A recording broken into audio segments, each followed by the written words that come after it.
Welcome back, everybody, to another episode of the Junkyard Dawgcast. I am your host, Jordan Hill. We have a solo episode of the Junkyard Dawgcast this week. Got Rusty out on the road, staying busy. Got Kip trying to get over a sickness, hoping he's feeling better today. But a lot to talk about as we get into this Thursday afternoon. Looking at everything that's been going on around Georgia, everything that has been discussed and talked about over the last few days. It was kind of crazy when we did our Tuesday episode of the podcast.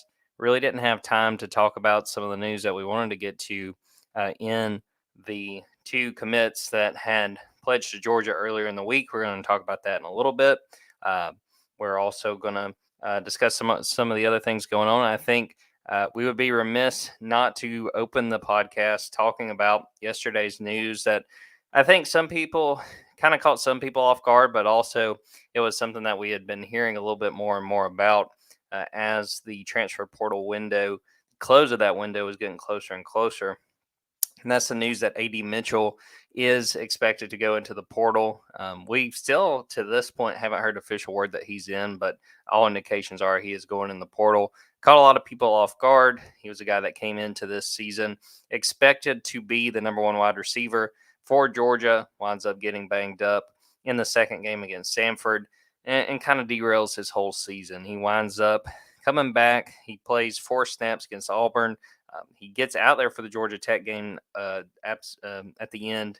Ultimately didn't play a snap in that Georgia Tech game. Comes back for the LSU game, and then is full go for the playoff run. So, a lot to kind of digest with that. There's talk about family and getting back to Texas, if that was a big part of it. It's kind of unclear. On the outside looking in, there's been some talk about USC. From everything I've heard, it really seems like it is going to be the Texas Longhorns, but we will watch and we will see. The thing to me when it comes to this, one, very big loss for Georgia. I don't think you can downplay it because A.D. Mitchell was a really good player. Look at his play in the 4 playoff games that he participated in these last 2 seasons. He has the big catch against Alabama in the national title game. He has the go-ahead score against Ohio State in the Peach Bowl.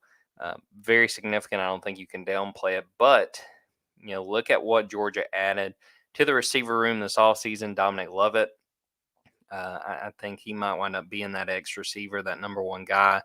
Had a great season at Missouri and did a really good job against Georgia. I think he wound up with 86 yards in that game back on October 1st. Ra Thomas, you bring back Ladd McConkey. I think having Ladd back, especially with the A.D. Mitchell news, is huge. You've got a lot of talented young receivers coming back. Dylan Bell, Denylon Morissette. You've got the guys they've added, several of whom came in early and participated in bowl practice. Tyler Williams, Anthony Evans among them. So obviously, I don't think you can downplay the loss of A.D. Mitchell, but they've got other options. They had to play without A.D. for most of the 2022 season. Obviously, that was not by design, but they found a way to do it, and I don't think you can downplay that. And credit Kip Adams, my coworker. He wrote a story today going back to when we had a chance to talk to Brian McClendon, and this was before the national title game. Excuse me. And he talked about how this receiver room kind of had to learn how to play without AD and sort of the blessing in disguise. Not that you want a guy hurt, but it put guys in position where they had to show what they were able to do. And they had guys that had to step up, and they had guys that needed to fill roles and to play bigger roles perhaps than they even expected. So that will be worthwhile for Georgia losing A.D. Mitchell in that these guys were tested already. And it seems like, they passed those tests. Georgia did enough to go 15-0 and win a national championship. There's been a lot of debate the last, 24 hours about, where do we stand with A.D. Mitchell as far as his legacy? All the talk, is he a damn good dog? Was he? I don't think you can discredit everything A.D. accomplished. He came up big in so many big moments. I get if there's hard feelings among fans leaving and seeing him go elsewhere, wherever he winds up playing. But dude accomplished a lot. Dude came back at the end of this season and made plays. And again, he has the play that gets Georgia in the national championship game this season and had the play that, if I'm remembering correctly, was the go-ahead score against Alabama. So I think a lot of credit is due to him, and I get the hard feelings right now. with the news still being fresh. But I hope people in time learn they can move along and make peace with what he was able to do when he was at Georgia. Other news to talk about on Thursday. We're recording this around 12:05 Eastern Time if you're hearing this after the fact. Reports early this morning pointing Todd Monken as a potential candidate for the Tampa Bay Buccaneers offensive coordinator position. They fired Byron Leftwich, I should say, earlier this morning after 4 seasons as the offensive coordinator. And a lot of smoke already about Todd Monken potentially being a candidate there. Nothing really to report on that front, but more of speculation on my part about Todd Monken, and specifically when it comes to this Buccaneers job. To me, it just doesn't make sense if he were to take this job. I think there were better options out there if he decides he wants to go back to the NFL.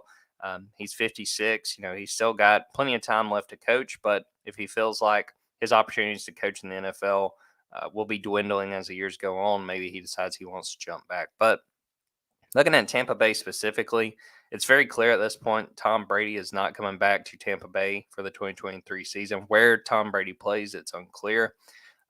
But very suspect offense coming back. You've got Todd Bowles, who is very much going to be on the hot seat going into 2023 after a really rough 2022 season, his first as the head coach in Tampa.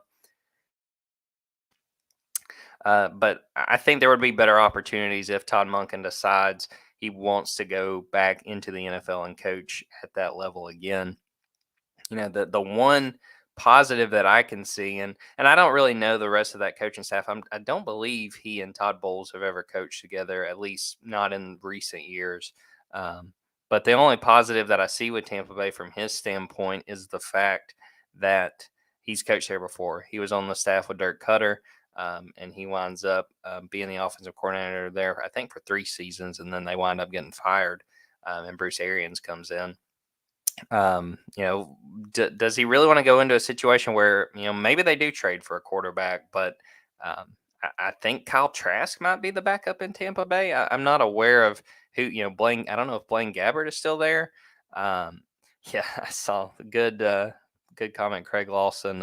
If Bowles takes Monken, Kirby is benching his son. Troy Bowles is coming in as an inside linebacker in this 2023 class. Kind of an interesting sort of curveball with that. I don't think it would really play a factor for anyone involved when it comes to this hire. I mentioned this on our board. To me, if I'm Todd Monken, one, you get to be selective. You're the highest paid assistant coach in college football. No one is pushing you out the door, certainly in Athens. And there are good opportunities at the NFL right now. Now, I think that if Todd is going to the NFL, it's probably as a coordinator. I don't see anyone looking at him specifically as a head coach, and he probably has to have a successful run as an NFL OC to be in the mix for an NFL head coaching job if that's something he wants. But to me, the job that I would be interested in, if it's open and if it's something that they want to do, is the Los Angeles Chargers with a young quarterback in Justin Herbert. You got the playmakers around him. You've got the receivers. I saw people saying, well, how different is that a situation compared to Tampa Bay in that, Brandon Staley is going to be going into a new season on the hot seat. And I do get that. But if you're Todd Monken, the talks we've ever had with Todd, again, we don't get him a lot. We did get to talk to him a couple times during that playoff run. Very confident in himself, and he should be because of the track record. But if you're a coach who sees that kind of personnel in Los Angeles and says, look, I can fix this, then you're probably going to go try to do it. And also, if he takes care of business on the offensive side of the ball, and let's say Brandon Staley's defense on the other side doesn't get it done, let's say they kind of struggle, have a similar season, or maybe around 500, they fire Brandon Staley. If Todd Monken does his job, maybe he gets that head coaching job. Again, I haven't seen anything linking Todd Monken to the Chargers, but to me, you are in a great position at Georgia. You need to be very selective if you decide, yes, I want to go back to the NFL. Tampa Bay doesn't make a whole lot of sense to me, but it's going to be something to watch because earlier in the week, ESPN's Jeremy Fowler had reported that Todd Monken's name was getting mentioned for a lot of these jobs, not one specifically. It was Ian Rappaport from NFL network that pointed to Tampa Bay as a specific option for Todd Monken. But it's going to be something to watch. It's going to add to what's still a pretty busy stretch of time for Georgia going in. We're still waiting on some news on Cedric Van Pran if he's staying or going. Still a lot going on that front. But it's going to be something to follow. And again, very intrigued to see what Todd Monken does because he has a great opportunity at Georgia. Obviously, they are losing talent from the 2022 team, but it's a situation where they've got a lot of talent coming back. They've got a schedule, as we have already detailed quite a bit on the podcast and also on the website. That they not only should be the favorite in most games, if not all. You might look at like the Tennessee game as one game where things may be up in the air, but also you kind of have a runway with whoever winds up winning the starting quarterback job with how easy, especially 3 of the first 4 games of the 2023 season are going to be. But we'll detail it all. We'll keep an eye on what's going on with Todd Monken and see if anything happens or if he stays put for Georgia for another season. So we'll take a quick break. We're going to come back, talk a little bit about the commits Georgia landed earlier this week. Talk a little bit about what we expect from them and what that means for Georgia to already be putting together a really strong 2025 class.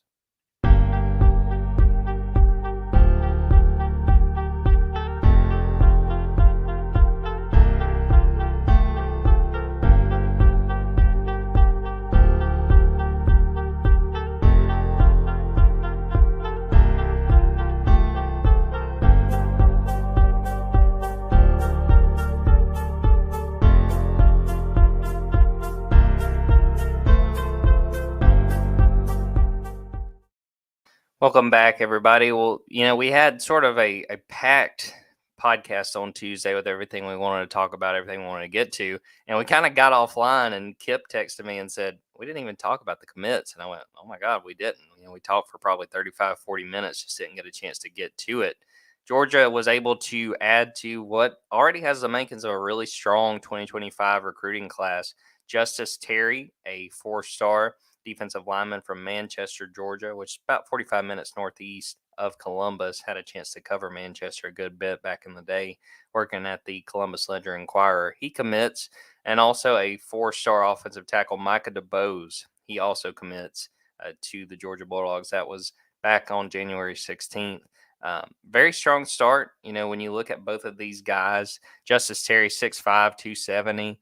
Manchester, a little, if I'm not mistaken, they were 1A back in the day when I was covering them. I'm not sure if they still are, but a dude that immediately stands out, has made a lot of plays and garnered a lot of attention, and rightfully so. And then Micah DeBose, 6'5", 315, has the build of an offensive tackle that you want at the next level already, even considering how young he is. And he's at a program in Mobile, Alabama, in Viger High School, who has turned out a lot of talent over the years, and is traditionally one of the strongest programs in their classification in the state of Alabama. A lot to like in those guys. And it's so crazy, especially sitting here thinking about the fact we're talking about the 2025 signing class. Think about something that makes you feel old, but Georgia's already got 4 commits in that class as it stands. They're the number 1 class in the 2025 cycle. Also have Jaden Perlot, a linebacker, 5-star from Buford. Also have Jabri Wallace-Coleman, a running back from Philadelphia. It's one of those things, the earlier you can get guys on board, the better off you are. Obviously, time will tell who all lands in this class, even among these guys, among these 4 players who've already committed. But Georgia's putting themselves in a really good position with those guys. And you got to like the attention to some big positions. I mean, defensive line, offensive tackle, running back, linebacker, sort of key pieces when you also think about eventually having to focus on bringing in quarterbacks, things of that nature when it gets to that point. And recruiting obviously is now the focus for Georgia at this point in the season. You think about the fact that the coaching staff has been all over the place this week, trying to get out and visit different schools, trying to get the word out there again, fresh off of a national championship. This time of year is so crucial for Georgia. And the coaching staff understands that, and the coaching staff's working to make the most of it. And obviously the focus immediately is going to be the 2024 cycle. But the sooner you can get in with some of these kids and build those relationships, the better off you're going to be. You have to think that Georgia likes where it stands. Again, you add those two guys to the 2025 cycle. Pretty good start to this point to the 2024 class with room to add some more guys as well, and trying to chase guys like Dylan Raiola and some of the other talented guys in the 2024 cycle. But again, you'll have to like how Georgia has handled at least this point, up to this point, knowing it's going to be a very busy end of the winter and into spring, and trying to maximize the opportunities they get to get in front of these kids. And again, tout back-to-back championships. I know a lot of these kids, the attention is going to be about trying to go to the next level, and Georgia obviously has that to boast about as well. But when you win like Georgia's doing, it'll do nothing but good things when it comes to recruiting, to showing the blueprint that has worked, that has not only helped guys win on Saturdays, but has also allowed them to go on and play on Sundays and go really high in the draft. So, going to keep close tabs on the progress of these next two classes, seeing how Georgia is able to add to it, the amount of attention they give these guys, and how things play out in the weeks and months to come. Before we close out what is going to be a pretty shorter podcast, just with everything going on, and also with this being a solo show, also want to make sure and talk about Georgia men's basketball. We talked about on Tuesday what a big game they had that night against Kentucky. Played a really good first half and put up 42 points, which was tied for Georgia's season high in a first half. Just couldn't keep it up after halftime. Oscar Tshiebwe put on a show. I think he had 37 points, 23 rebounds, career high points-wise for Tshiebwe. And Georgia just didn't have an answer. They just didn't have quite what you need to be able to keep up with a team as talented as Kentucky. Again, granted, Kentucky still been trying to find itself sometimes, especially offensively, and they had a lot of issues in that first half, but they got it together. Georgia leaves Lexington with a loss, but I still really like where this team is right now. We had talked about it on our board going into, or actually right after the Kentucky game. I think this is a Georgia team that, when it's all said and done, could win 19 games, which, given where this team was, they won 6 games last year, 1 conference game. Tremendous amount of achievement, and a lot of praise due to Mike White, his staff, the players as well, especially the new guys they brought in. But a lot to do ahead. I think that they're going to be tested in a big way on Saturday. They play Vanderbilt at 1 p.m. It's a very dangerous Vanderbilt team that beats Arkansas, and is a team that I think if Georgia thinks they can kind of sleepwalk through and just kind of get back in the win column coming off a tough loss to Kentucky, they're going to be in for quite a surprise. But it'll be a really entertaining one. That game's at 1 o'clock on Saturday. I'll be there covering it and giving you guys all the details as far as that goes. So we're going to wrap up this solo show. Appreciate everybody who tuned in live. Appreciate everybody who's listening to this after the fact and watching it after the fact. But we're going to get out of here on that. Appreciate everybody for tuning in. Until next time, take care.